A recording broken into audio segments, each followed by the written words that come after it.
Okay, mayong mudto na usab kiratong tanan Luzon, Visayas, Mindanao. Mayong mudto Philippines, mayong mudto world, mayong mudto universe. Ano na pud kita mga higala ni nga atong tulumanon sa kahanginan C&A Catechesis on Air o ako lang gihapon kini ang inyong ubos nga alagad Reverendo Padre Edwin Academia Acab. Abino adlaw na usab karon nga Sabado. Sa pamahigala ha ga-adjust ta ini nga tuang camera. Gamay lang kaayo, gamay lang gyud. Ayan, pwede na siguro. No, so may mood may mood na kanatong tanan mga higala no, nang hinaot kita nga anaa kitang tanan sa Kapiskay Panglawas di ining kamudtuhon bino adlaw karon nga Sabado pizza 24 na kini sa bulan sa Pebrero. Congratulations sa inyo sa DCCCCO no Dumaguete Cathedral Credit Cooperative Incorporated mga higala no nga ani kita karon nag ilang giinagurahan karon mga higala ang ilahang branch diri sa Ayungon no ganinang buntag 8:30 nakahimo ko sa ako ang paghimo sa misa didto no. So nakamisa ta mga higala didto sa ilahang anniversary. Daghang kay mga tao gani daghang kay mga na-excite mga higala.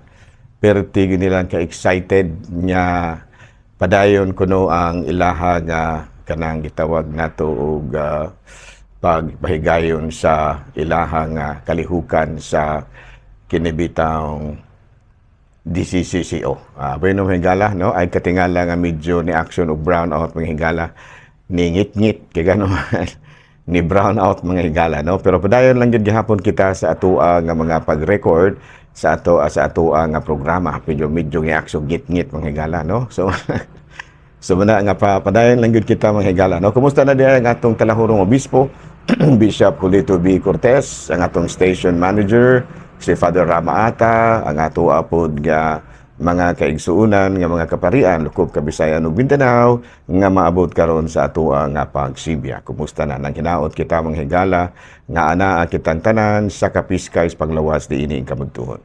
Abino adlaw karon nga Sabado no mga higala no, Pitsa 24 na bulan sa Pitsa 24 na kini sa bulan sa Pebrero.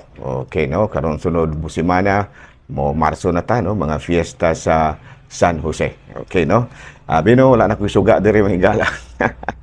ngit na gyud kay diri sa ko karon nga recording studio. Pero okay ra no, wala na tay problema ni ana. Padayon naghapon kita nga nag-record sa ato nga programa sa kahanginan. Bino ato di ay nga ang ato karon nga tisgut-tisgutan ginagmay mga higala. So day padayon karon kita sa ato nga mga buhatonon ining kabudtuhon o padayon kita sa ato ang pagpahigayon sa ato nga kining abino nag brown out there sa Ayungon pero padayon lang gihapon kita no. So na nga ato day nga tibayaon og may mudto ang atong mga lay ministers, ang atong mga MBG, ang ato ang mga kaigsuunan nga mga kaparian nga nagalagat sa Katolikong simbahan no. Sa ako nang ginaingon ato day ang atong ang mga lay ministers karon putag-adto sila tagsa-tagsa ka mga assignments aron paghimo sa gitawag nato og kalihukan sa pagpangalagat. Mel. Kamel. Okay no, ako lang sa mahigala ha. Aron ta makasuga-suga gamay.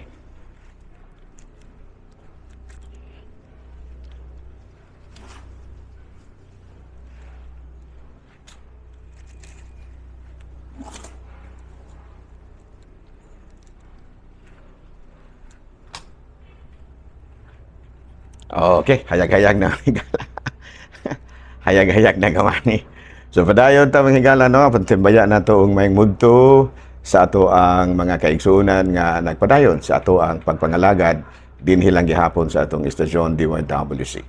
Abino mga higala ato di nga pahibalo no karong March 2 adunay ipahigayon ang kining kanang Diocesan Electoral Board no sa ilahang mga buluhaton usab alang sa eleksyon. Ang nagpatawag niini mao si Monsignor Julius Heruela no gani ubay-ubay gyud mahigala ang mga kaigsuonan nato nga nangalagad usab diha sa maong grupo. Ato pong tibayaon di ay mahigala og may mudto ang atong mga igsuon usab nga mga kaparian lukob Kabisayan ug Mindanao nga maabot karon sa ato ang pagsibya. Bino, ari kita sa atong Saint of the Day. Ang atong Saint of the Day karon mao si Saint Adela. No, Saint Adela. No, kini si Saint Adela, kuan kini siya kanang usa kini siya kamadre, no? Unya padayon siya sa usa kini siya sa atong mga patron karong adlaw. So karong adlaw ang ato ang patrona mao si Saint Adela. Ato dai ga tibiaon usab manghigala og mayong mudto ang atong mga igsuon nga mga kaparian lukob Kabisayan ug Mindanao nga maabot karon sa ato ang pagsibya. Ang ato usab nga mga igsuon nga mga kaparian diri sa Negros Oriental no sila si Monsignor Larry Katubig dina sa Siquijor, si Monsignor Albert Erasmo Bohol diri sa kining North District o sa South District, si Monsignor si Monsignor kining Monsignor Marino Ibo. Okay, no, padayon ta mahigala sa ato ang mga buhatono ni ining kamunton. Sa kadali mahigala hulat sa kadali ang pahiyagan pagdinig samot.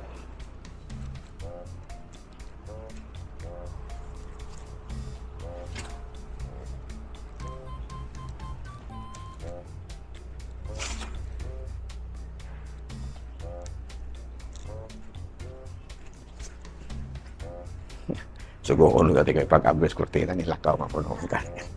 Kaya sa padayon ta mahigala sa ato nga mga buhatono ni ining kamuntuhon. Abino ang ato karong Saint of the Day mao si Saint Adela. Palihog ko sa akong kuan Mel. Flashlight. Ito sa akong kwarto. Kinahanglan ko gamay suga mahigala kay di na ko kakita. Balingit-ngita kay brown out there sa mua. Okay, so sa ato lang kumusta na lang mahigala ang ato ang mga igsuon nga mga lay ministers. Kumusta lang ato mga lay ministers lukob Kabisayan ug Mindanao nga mabot sa ato ang pagsibya. Ato apod nga mga miyembro sab nga MBG. Kumusta na ang atong MBG? No, kumusta na no? Ginaot kita nga na kabungtanan sa kapiskay sa panglawas ni ining kabuntuhon. Thank you. Okay, arita mahigala sa ato ang Saint of the Day. Sa paha, dara mahigala. Maglisod ko pa sa kayulat ko. Di ko kakita, so gagamit talang tag flashlight. Kini si Saint Adela mahigala, usa kini sa ka-benefactor sa simbahan, no? English princess. Uy, dato man ini. The youngest daughter of William the Conqueror, the famous for her help in churches and monastic institution. So mana no? Mao kadto si Saint Adela. Now, ari kita mahigala sa atong ginagmayng jolo joke. Okay, no? Niingon dayon kini si Busting. Koy, kanang bitang mga unta aristindahan. Di dagi ko mukaon. Tingkay ang mga sudan ko din na mga humba ba. Nga naman di ay. Dugay-dugay na magukong dili na mukaon og humba. No ba? Mga unsa na kadugaya? Mga 15 minutos na siguro. Pwede ako pwedeng makahumba. Kaniingon ang doktor, kuan ko nuko kayo na. Kuan ko nuko, kanang high blood ko nuko. Mao ba? So pila na dugay na kang wala na kahumba? Dugay-dugay na. Mga 15 minutos na siguro. Okay. So padayon ta mga igala sa ato ang mga buhatono ni ining kamuntuhon. Araw na kita mahigala sa ato ang catechism. Catechism na ito mahigala na ay laing relihiyon na gustong magpahilog, pwede ra ba pader? Pwede ra na siyang magpahilog ang laing relihiyon, pero kinahanglan nga mananghid pata sa talahurong obispo at the same time, kinahanglan nga wala po ang ilahang ministro din ha. No? Kana bitaw in the absence of their ministers, pwedeng kita. Pero kinahanglan nga siya gyud mismo ha, dili ang mga tagtungod kay basin pud baog tagtungod ray ganahan. Unya ang tagtungod ang kining bitaw mga igsuon ra mga amahan inahan pero ang mismo gyud dili, ang mismo gyud nga tagtungod dili. So dili na siya mao. Kinahanglan gyud nga ang mismong tagtungod gyud maoy ganahan. Okay, laing pangutana last na lang ni. Gay, pwede ba nga ma-ordain pagkapari? Tubag ni ana, magdepende sa gay. Kaya doon naman goy gitawag na tong homosexual kana ba tendencies o homosexual acts. Bisan pa kung aduna kay homosexual tendencies, basta wala kay mga homosexual acts, pwede na. Kasi ato pa wala kay binuhatan ba, isip usa ka gay. Pero kung doon na kay binuhatan, medyo istoryahan sa na, no? I-interviewon pag nagmayo, kay dili man pwede lagi na nga doon ay mga binuhatan na yun na. Okay, no? Ingon na, no? Ang pare nga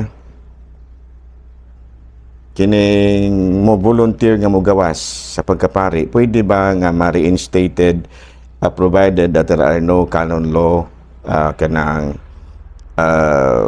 hindrances ingon niya na no. Abi no kanang kaming mga pare ug gawas mi tagaan magumig dispensation. Once nga ma-dispense na mi sa Santo Papa, dili na pwedeng mo balik. Dili na pwede. Dispense naman ka. Pero wala pa ka ma-dispense, interrupan pa na kanang gitawag na to og istoryahan pa na kung wala ba'y mga canon law, wala ba'y mga mga balaod sa canon law nga nasupak. Ganyan na. Okay? Binuari kita sa lain nga pangutana. Ikabila ba nga Pope si Pope Francis? Ika-267 Pope. No, doon na yung pangutana diri. Ikapilaman nga Pope si Pope Francis, ika-267 Pope siya. Si Pope John Paul, ika-265.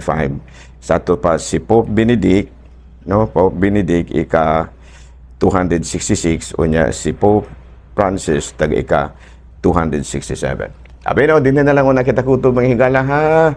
Ako lang gihapon kini ang iyong ubos nga alagad Reverendo Padre Edwin A. Manamilit na usab kaninyo ug manalangin kanato ang Dios nga makagahom tanan, Amahan, Anak, Espiritu Santo. Amen. Good noon, Pilipinas.